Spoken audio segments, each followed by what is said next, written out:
ఆ కుటుంబంలో తండ్రి మరణించిన విషాదం తీరకముందే మరో ఘోరం జరిగింది.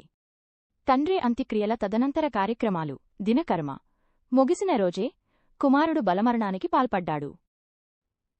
రాజన్న సిరిసిల్ల ఎల్లారెడ్డిపేట మండలం దుమాల గ్రామానికి చెందిన ఆటో డ్రైవర్ భాస్కర్ తండ్రి మృతితో కుంగుబాటుకు లోనయ్యాడు.